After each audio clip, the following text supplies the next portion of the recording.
जय हिंद दोस्तों, स्वागत है आप सभी का आपके अपने YouTube channel Shiva GS centre में। दोस्तों आज ये हिंदी वर्णमाला की सबसे पहली क्लास होने वाली है, जो कि ये आपके आने वाली सभी परीक्षाओं के लिए बहुत ही इम्पोर्टेंट क्लास होगी। मैं सबसे पहले आपसे ये नहीं कहूँगा कि चैनल को भैया सब्सक्राइब करिए या वीडियो को लाइक करिए, ऐसा कुछ भी नहीं। अगर आपको हमारी क्लास पसंद आती है तो चैनल को ज़रूर सब्सक्राइब करना और वीडियो को लाइक करना। कमेंट बॉक्स में ज़रूर बताना कि आपको ये वीडियो कैसी लगी। तो आइए हम बिना देरी किए हुए अपनी क्लास को स्टार्ट करते हैं, जो कि आज का सबसे पहला क्वेश्चन है, वर्णमाला किसे कहते हैं। वर्णमाला किसे कहते हैं? तो इस क्वेश्चन का राइट आंसर हम कर देंगे, वर्णों के व्यवस्थित समूह को जो है हम वर्णमाला कहते हैं। तो ऑप्शन नंबर बी इस क्वेश्चन का राइट आंसर हो जाएगा। और इसी के साथ देखेंगे हम नेक्स्ट क्वेश्चन। क्वेश्चन नंबर 2 है, भाषा की सबसे छोटी इकाई कौन सी है। भाषा की सबसे छोटी इकाई कौन सी है? तो इस क्वेश्चन का राइट आंसर हम दोस्तों कर देंगे, वर्ड जो है भाषा की सबसे छोटी इकाई है। अगर भाषा की सबसे छोटी मौखिक इकाई पूछेगा तो आप क्या करेंगे? अगर भाषा की सबसे छोटी मौखिक इकाई पूछेगा तो आपको करना है ध्वनि। भाषा की सबसे छोटी मौखिक इकाई पूछेगा तो आप ध्वनि कर देंगे। और यहाँ पर पूछा है भाषा की सबसे छोटी इकाई कौन सी, तो है तो वर्ड को हम भाषा की सबसे छोटी इकाई कर देंगे। ऑप्शन नंबर डी इस क्वेश्चन का बिल्कुल राइट आंसर हो जाएगा। इसी के साथ देखेंगे नेक्स्ट क्वेश्चन। क्वेश्चन नंबर 3 है यहाँ पर, हिंदी वर्णमाला में कुल कितने वर्ण हैं। हिंदी वर्णमाला में कुल कितने वर्ण हैं? तो ऑप्शन नंबर बी इस क्वेश्चन का बिल्कुल राइट आंसर हो जाएगा। हिंदी वर्णमाला में 52 वर्ण है। आइए हम नीचे जानते हैं वो 52 वर्ण हमारे कौन से हैं। आखिर हमें ये भी तो पता होना चाहिए। मैंने जैसे पढ़ लिया 52 वर्ण होते हैं, अब हमें पता ही नहीं है कि कौन कौन से वर्ण हैं वो हमारे, तो आज हम उनको पूरा डिटेल में पढ़ेंगे। टाइम थोड़ा बहुत ज़्यादा लग सकता है, लेकिन जो हमारे हिंदी वर्णमाला है इसे बहुत अच्छे तरीके से आना चाहिए। तो यहाँ पर 11 स्वर हो जाएंगे। क्या हो जाएंगे? 11 स्वर हो जाएंगे। छोटा बड़ा छोटी बड़ी, छोटा ऊ बड़ा ऊ, री, ए, आए, ओ और आओ, यहाँ पर ये हमारे 11 स्वर हो गए। और अन और आ ये जो है अयोग वाह होते हैं। ये अच्छा है, ये बताओ हम इनको हम अयोग वाह में क्यों रखते हैं? क्योंकि ये व्यंजन और स्वर दोनों के साथ में प्रयुक्त हो जाते हैं। व्यंजन और जो है स्वर ये दोनों के साथ प्रयोग किए जाते हैं, इसीलिए इन्हें हम अयोगवाह कहते हैं। और जो ये अयोगवाह में जो ये अन है इसे हम अनुस्वार कहते हैं, और ये जो आह है इसे हम विसर्ग कहते हैं। इसकी संख्या 2 होती है। स्पर्श व्यंजन की संख्या 25 होती है, जैसे का, चा, टा, ता, पा वर्ग, यानी कि का वर्ग का और चा वर्ग का, ता वर्ग का और सॉरी यहाँ पर टा वर्ग का, ता वर्ग का, पा वर्ग का, इन सभी के जो है, जैसे मैंने बोला का, मैंने बोला खा, गा, घा, अंगा। अब देखिए ये पांच वर्ड हुए कि नहीं है हमारे, मतलब का, खा, गा, घा, अंगा। इसी तरह से चा, छा, जा, झा, इया। इसी तरह से हो जाएगा टा, ठा, डा, ढा, अड़ा। इसी तरह से ता, था, दा, धा, ना, पा, फा, बा, भा, मा। यानी कि 5 5 दूनी 10, 5 तिया 15, 5 चौक 20, 50 25। इन पांचों जो है वर्ग के जो अक्षर यानी कि जो वर्ण हम मिलाएंगे वो 25 हो जाएंगे। एक लाइन में 5 होते हैं तो पांचों लाइन में कितने हो जाएंगे? 25 हो जाएंगे। तो स्पर्श व्यंजनों की संख्या 25 हो जाएगी। उसमें व्यंजन की संख्या 4 हो जाएगी।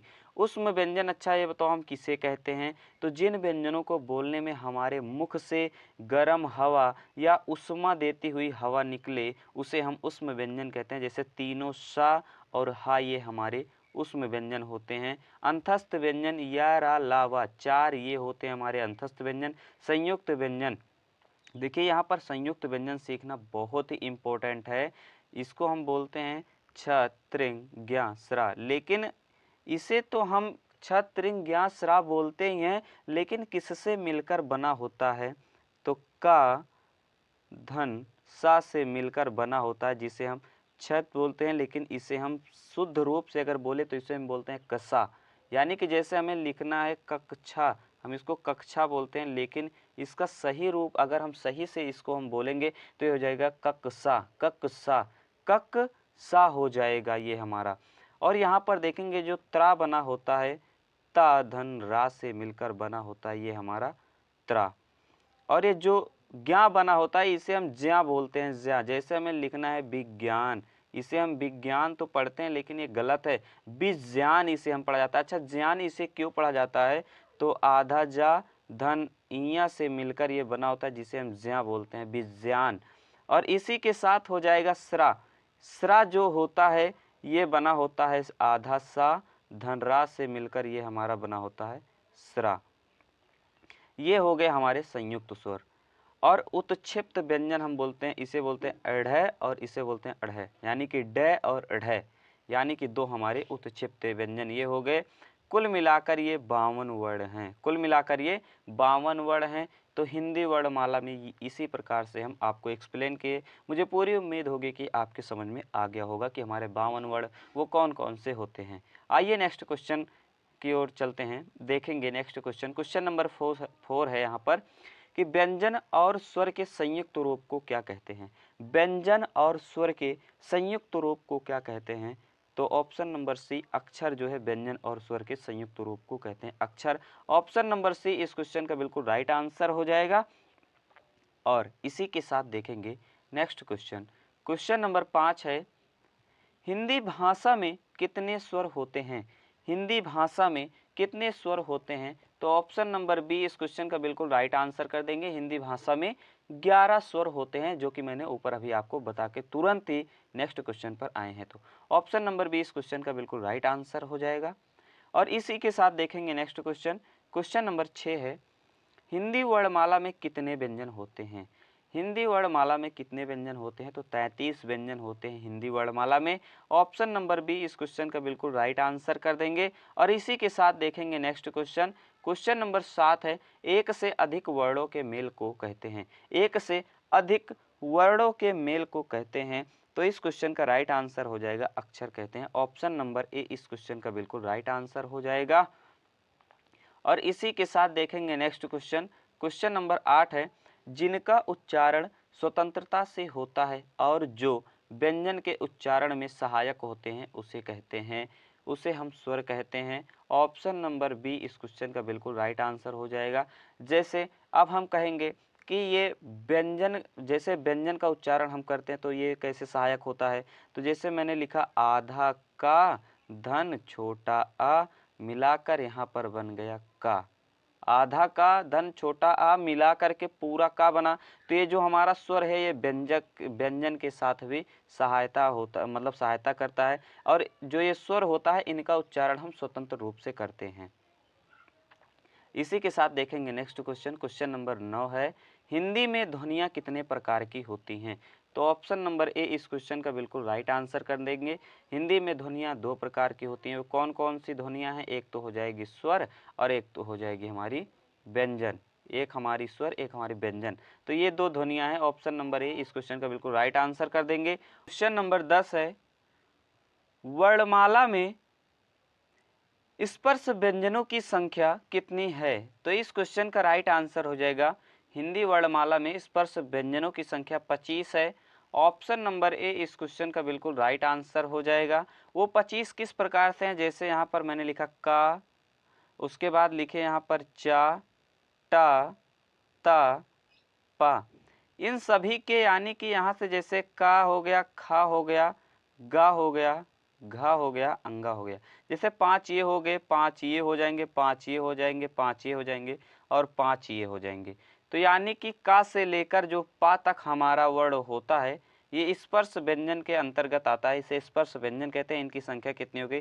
जैसे इन पांचों लाइन को मिला करके कितना हो जाएगा? 25 हो जाएगा। तो वर्णमाला में स्पर्श व्यंजनों की संख्या 25 हो जाएगी। इसी के साथ देखेंगे हम नेक्स्ट क्वेश्चन। क्वेश्चन नंबर 11 है, भाषा की सार्थक लघुत्तम इकाई किसे माना जाता है? तो इस क्वेश्चन का राइट आंसर हो जाएगा, शब्द को जो है भाषा की सार्थक लघुत्तम इकाई माना जाता है। यानी कि जब 2 वर्णों का मेल होता है जिसका कुछ अर्थ हो, मतलब जब हम 2 वर्णों का मेल कराते हैं, जैसे मैंने लिखा जा धन ला, और जिसका कुछ अर्थ हो, जैसे जल, तो ये जल जो हमारा बना ये क्या हो गया, शब्द हो गया। ये क्या हो गया, शब्द हो गया। दो वर्णों का जब मेल होता है, जिसका कुछ मतलब जिसका कुछ अर्थ निकले, उसे हम शब्द कहते हैं। जैसे दो वर्णों का मेल कराए, जा धन ला मिलकर जल बना, और इसका कुछ अर्थ है, तो ये हमारा शब्द हो जाएगा। ऑप्शन नंबर ए इस क्वेश्चन का बिल्कुल राइट आंसर हो जाएगा। और इसी के साथ देखेंगे नेक्स्ट क्वेश्चन। क्वेश्चन नंबर 12 है, लिपि चिन्हों के क्रमबद्ध समूह को क्या कहते हैं।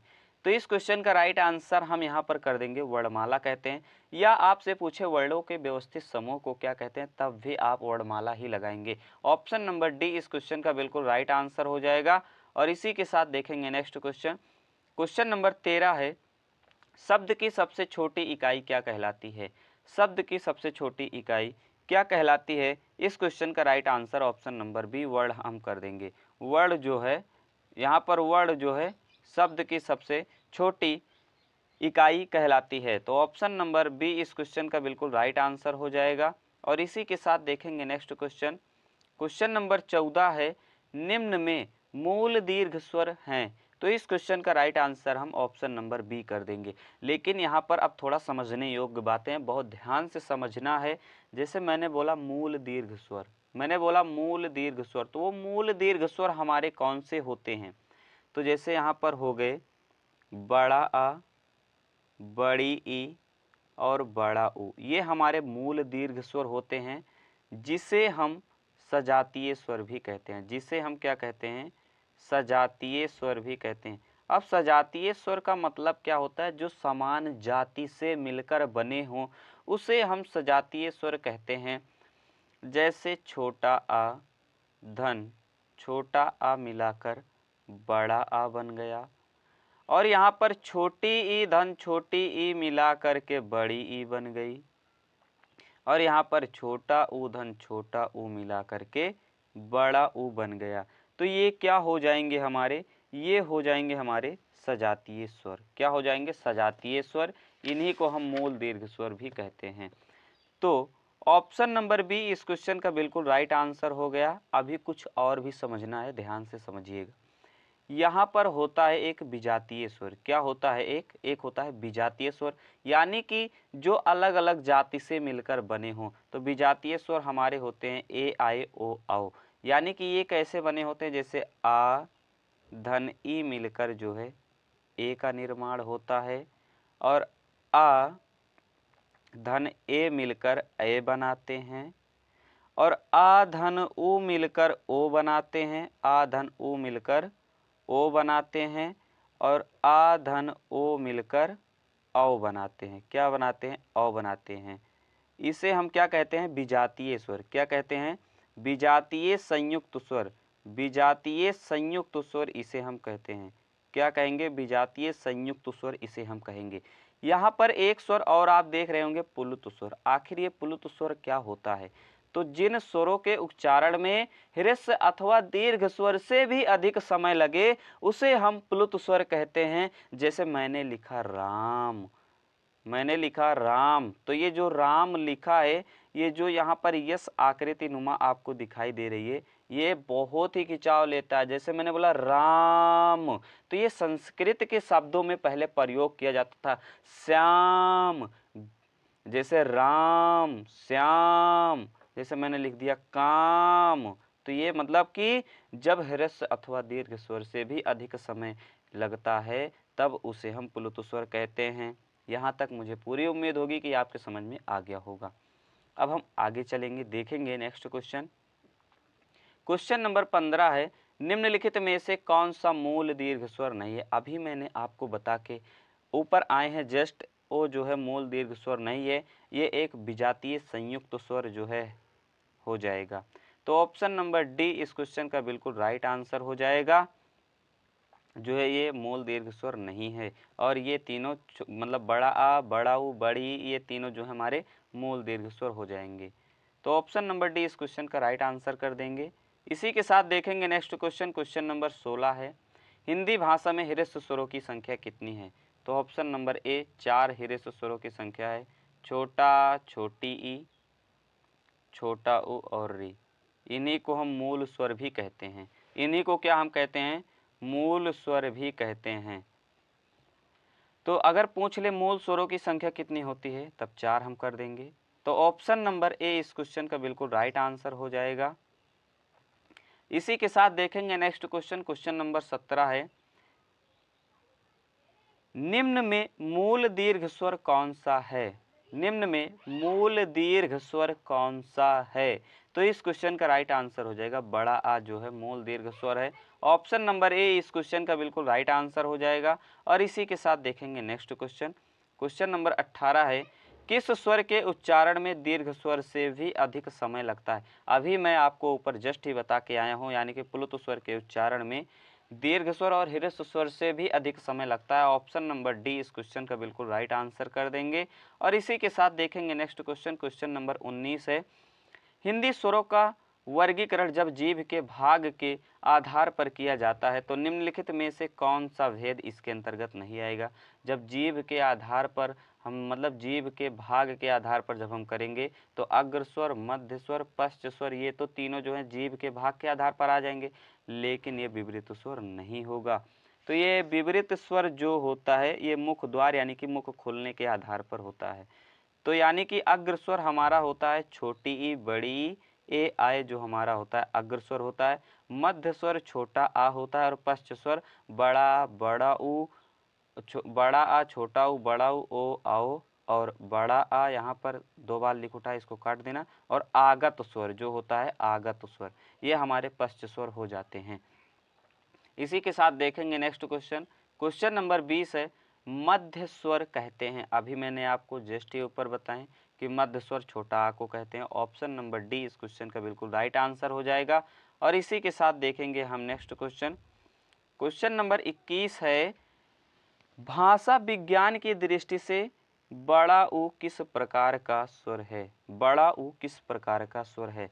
तो पश्च संवृत स्वर हो जाएगा, यानी कि बड़ा ऊ अभी मैंने आपको जस्ट ही ऊपर बता के आए हैं कि पश्च स्वर होता है बड़ा ऊ, जिसको बोलने के लिए जब मुख का जब हम सबसे पिछला भाग हमारा जब मुख में जब जीभ का सबसे पिछला भाग काम करता है, जैसे मैंने बोला बड़ा ऊ, तो बड़ा ऊ जब हम बोलते हैं तो जीभ के सबसे पिछले भाग जब काम करते हैं तो वो हमारा पश्च स्वर यानी कि पश्च स्वर हो जाता है, और पश्च संवृत स्वर हमारा बड़ा ऊ हो जाएगा। तो ऑप्शन नंबर डी इस क्वेश्चन का बिल्कुल राइट आंसर हो जाएगा। अब यहाँ पर हम नीचे देखेंगे संवृत स्वर आखिर क्या हैं, ये भी तो जान लीजिए संवृत स्वर क्या हैं। देखिए मुख द्वार खुलने के आधार पर स्वरों की संख्या कितनी होती है? 4। क्या होता है? विवृत स्वर होता है, अर्धविवृत होता है, अर्धसंवृत होता है, संवृत। तो यानी कि जो विवृत स्वर होता है ये हमारा बड़ा आ होता है, ये जो विवृत होता है ये हमारा बड़ा आ होता है, और ये जो अर्धविवृत होता है छोटा ए और अ हो जाएगा। यहाँ पर आगत स्वर भी जो है अर्धविवृत स्वर हो जाएगा। अर्धसंवृत स्वर हो जाएगा ओए, ओए क्या हो जाएगा? अर्धसंवृत स्वर हो जाएगा। और संवृत स्वर जो हो जाएगा हमारा छोटा ऊ बड़ा ऊ छोटी बड़ी। देखिए इसे हम किस तरह से याद करेंगे संवृत स्वर को, जैसे डॉक्टर ने क्या लगाई? सुई, डॉक्टर ने क्या लगाई? सुई। तो यहाँ पर देखिए ऊ है तो यानी कि छोटा ऊ और बड़ा ऊ दोनों आ गए, और यहाँ पर ई है तो यानी कि छोटी और बड़ी दोनों आ गई। और सा से हम संवृत इसको सा को हम जो है संवृत से डिनोट कर लेंगे। तो यहाँ पर हो जाएगा डॉक्टर ने क्या लगाई? सुई। तो मुंह से क्या निकला? मुंह से क्या निकला? उई। तो यानी कि छोटा ऊ बड़ा ऊ छोटी बड़ी जो है ये हमारा संवृत स्वर हो जाएगा। तब जिसको लगी सुई वो क्या बोला? ओए। तो यानी कि ओ और ए अर्ध संवृत स्वर हो जाएंगे। यहाँ तक मुझे पूरी उम्मीद होगी कि आपके समझ में आया होगा। अब देखेंगे नेक्स्ट क्वेश्चन, इसी के साथ क्वेश्चन नंबर 22 है, अर्धविवृत स्वर हैं, अर्धविवृत स्वर हैं। तो इस क्वेश्चन का राइट आंसर हम कर देंगे ए जो है हमारा क्या हो जाएगा? अर्धविवृत स्वर है। ऑप्शन नंबर बी इस क्वेश्चन का बिल्कुल राइट आंसर हो जाएगा। और इसी के साथ देखेंगे क्वेश्चन नंबर 23, स्वर ध्वनि के प्रकार हैं, तो यानी कि दीर्घ भी है, प्लुत भी है, ह्रस्व भी है, उपर्युक्त तो तीनों जो है स्वर ध्वनि के प्रकार हैं। ऑप्शन नंबर डी यहाँ पर बिल्कुल राइट आंसर हो जाएगा। और इसी के साथ देखेंगे नेक्स्ट क्वेश्चन, क्वेश्चन नंबर 24 है, हिंदी की अग्र अवृत्ताकार समवृत्त स्वर ध्वनि है। अभी मैंने आपको बताए हैं कि समवृत्त यानी कि डॉक्टर ने क्या लगाई, सुई, तो उ और ई जो है हमारा समवृत्त ध्वनि है। अग्र अग्र मतलब अग्र ध्वनि भी हो जाएगी और अवृत्ताकार भी हो जाएगी। तो ऑप्शन नंबर बी इस क्वेश्चन का बिल्कुल राइट आंसर हो जाएगा। और इसी के साथ देखेंगे हम नेक्स्ट क्वेश्चन, क्वेश्चन नंबर 25 है, स्वरों के उच्चारण में लगने वाले समय को क्या कहते हैं? तो मात्रा कहते हैं स्वरों के उच्चारण में लगने वाले समय को। ऑप्शन नंबर ए इस क्वेश्चन का बिल्कुल राइट आंसर हो जाएगा। और इसी के साथ देखेंगे नेक्स्ट क्वेश्चन, क्वेश्चन नंबर 26 है, मात्रा स्वर को क्या कहते हैं? मात्रा स्वर को क्या कहते हैं? तो समरूप ग्रेफीम कहते हैं। ये बिल्कुल नया क्वेश्चन है। ऑप्शन नंबर बी इस क्वेश्चन का बिल्कुल राइट आंसर हो जाएगा। समरूप ग्रेफीम कहते हैं मात्रा स्वर को। तो ऑप्शन नंबर बी इस क्वेश्चन का राइट आंसर हम कर देंगे। और इसी के साथ देखेंगे नेक्स्ट क्वेश्चन, क्वेश्चन नंबर 27 है, ओ आओ किस प्रकार के वर्ड हैं? ओ आओ किस प्रकार के वर्ड हैं? तो आ धन उ मिलकर जो है ओ बनता है। आ धन उ मिलकर ओ बनता है, तो यानी कि कंठोष्ठ हो जाएगा। कंठ ध्वनि हो जाती है हमारी आ और ओष्ठ ध्वनि हो जाती है हमारी उ, तो कंठ ओष्ठ जो है ये हो जाएगा। ऑप्शन नंबर डी इस क्वेश्चन का बिल्कुल राइट आंसर हम कर देंगे। और इसी के साथ देखेंगे नेक्स्ट क्वेश्चन, क्वेश्चन नंबर 28 है, स्वर जिसका भेद है, स्वर किसका भेद है? तो वर्ण का भेद है। स्वर व्यंजन वर्ण के भेद होते हैं। ऑप्शन नंबर सी इस क्वेश्चन का बिल्कुल राइट आंसर कर देंगे। और इसी के साथ देखेंगे नेक्स्ट क्वेश्चन, क्वेश्चन नंबर 29 है, निम्नलिखित में से कौन सा संयुक्त स्वर नहीं है? कौन सा संयुक्त स्वर नहीं है? तो छोटा उ जो है हमारा संयुक्त स्वर नहीं है, मूल स्वर है। छोटा उ ये हमारा क्या है भैया? मूल स्वर है, संयुक्त स्वर नहीं है। तो ऑप्शन नंबर ए इस क्वेश्चन का बिल्कुल राइट आंसर हो जाएगा। और इसी के साथ देखेंगे आज का लास्ट क्वेश्चन। और नेक्स्ट क्लास में आपको हिंदी वर्णमाला की दूसरी क्लास मिलेगी, जो कि उसमें भी बहुत कुछ आपको सीखने को मिलेगा। तो यहाँ पर हम देखेंगे 30वां क्वेश्चन है आज का हमारा लास्ट क्वेश्चन, निम्नलिखित में से कौन सा स्वर कंठ तालव्य है? कंठ प्लस तालव्य मतलब आ धन उ से मिलकर क्या बताया था? ओ बनता है। तो यानी कि ये तो हमारा हो गया कंठ ओष्ठ, ये हमारा क्या हो गया? कंठ ओष्ठ। क्या हो गया ये हमारा? कंठ ओष्ठ हो गया। और कंठ तालव्य यानी कि ये हमारा क्या हो जाएगा? कंठ तालव्य हो जाएगा। ऑप्शन नंबर डी इस क्वेश्चन का बिल्कुल राइट आंसर हो जाएगा। आ धन ई से मिलकर ए बनता है। आ धन ई से मिलकर क्या बनता है? ए बनता है। तो यानी कि आ जो है कंठ ध्वनि हो जाएगी और ई जो है हमारी तालु या तालव्य ध्वनि हो जाएगी। तो कंठ तालव्य इस क्वेश्चन का बिल्कुल राइट आंसर कर देंगे, ऑप्शन नंबर डी। मुझे यहाँ तक पूरी उम्मीद होगी कि आपके समझ में ये क्लास आई होगी। कमेंट बॉक्स में ज़रूर बताएं कि आपको इसमें से कितना समझ में आया। मिलते हैं नेक्स्ट वीडियो के साथ। जय हिंद, जय भारत।